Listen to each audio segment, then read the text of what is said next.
Hello and welcome to my channel. This is Amrohi. आज हम लोग इकोनॉमी के लेक्चर को ही कंटिन्यू रखेंगे। इससे पहले हम लोगों ने जीडीपी को डिटेल से डिस्कस किया है। अगर आपने उन वीडियोज़ को नहीं देखा है तो आप प्ले लिस्ट में जाकर उन वीडियो को देख सकते हैं।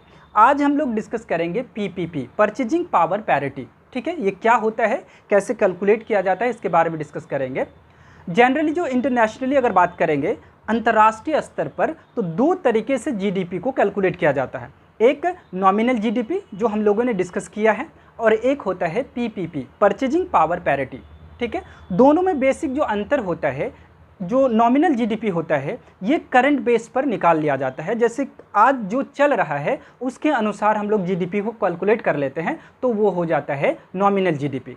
ठीक है, और जो पीपीपी होता है ये आपके जो परचेजिंग पावर है, यानी जो कैपेसिटी है, आपकी जो करेंसीज है उसकी कैपेसिटी के आधार पर निकाला जाता है। तो उसी को आज हम लोग डिटेल से डिस्कस करेंगे। तो चलिए हम लोग डिस्कस कर लेते हैं पीपीपी, परचेजिंग पावर पैरिटी। ठीक है, यानी क्रय शक्ति समता। ठीक है, मैंने यहाँ पे डेफिनेशन के तौर पर शॉर्ट में लिखा है, measuring the value of purchasing power of different currencies amongst different economies.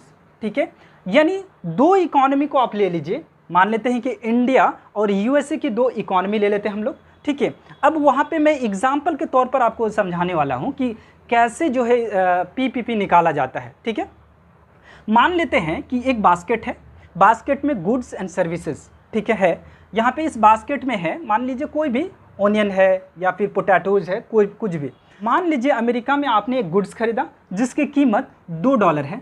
ठीक है, और वही सेम गुड अगर आप इंडिया में ख़रीदते हैं तो उसकी कीमत ₹50 है। ठीक है, यानी $1 बराबर आपका कितना हो गया, ₹25 हो गया। यानी दोनों में हम कंपैरिजन कर रहे हैं, दोनों करेंसीज में कंपैरिजन कर रहे हैं, तो निकल रहा है $1 बराबर ₹25।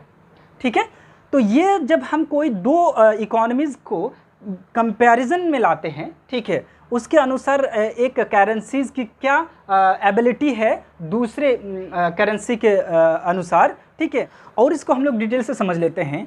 To measure how much currency can buy relative to other currencies. ठीक है, एक करेंसी को दूसरे करेंसी के साथ हम लोग कंपेयर करेंगे। ठीक है, किसकी कितनी एबिलिटी है, कौन कितने चीज़ को ख़रीद सकता है। ठीक है, उस एबिलिटी को हम लोग निकालते हैं, इसमें कंपैरिजन करते हैं।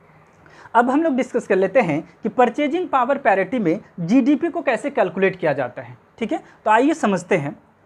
वर्ल्ड बैंक रिपोर्ट के अनुसार पीपीपी में, यानी परचेजिंग पावर पैरिटी में, $1 बराबर ₹22 होता है।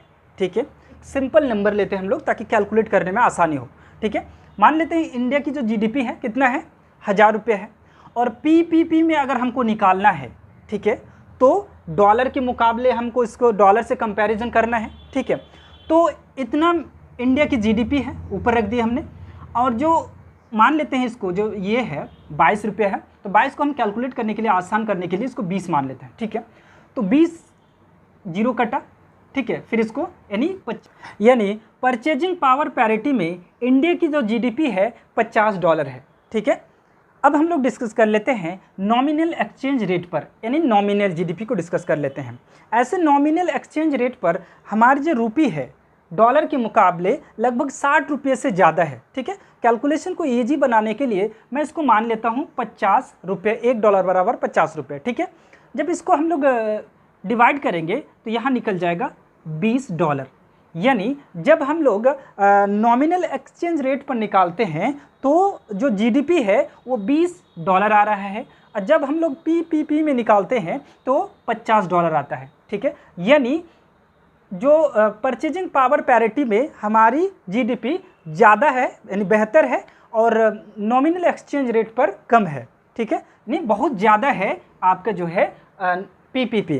ठीक है, इसीलिए इंडिया की जो इकोनॉमी है पीपीपी पर, ठीक है, तो परचेजिंग पावर पैरिटी में इंडिया 2021 के अनुसार, ठीक है, 3rd largest in the world है पीपीपी में। ठीक है, परचेजिंग पावर पैरिटी में 3rd largest in the world है, और फर्स्ट में चाइना है।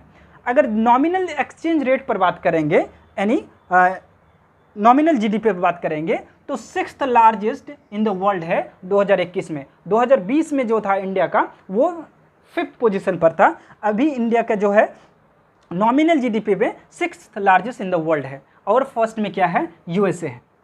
तो हम लोगों ने देखा कि परचेजिंग पावर पैरिटी में जीडीपी को कैसे कैलकुलेट किया जाता है। इससे पहले हम लोग नॉमिनल जीडीपी के बारे में डिस्कस किया था, ठीक है। वो भी वीडियो अगर आप देखेंगे उसके बाद इसको देखिएगा तो समझ में ज़्यादा आएगा। तो आज के लिए बस इतना ही। Thanks for watching.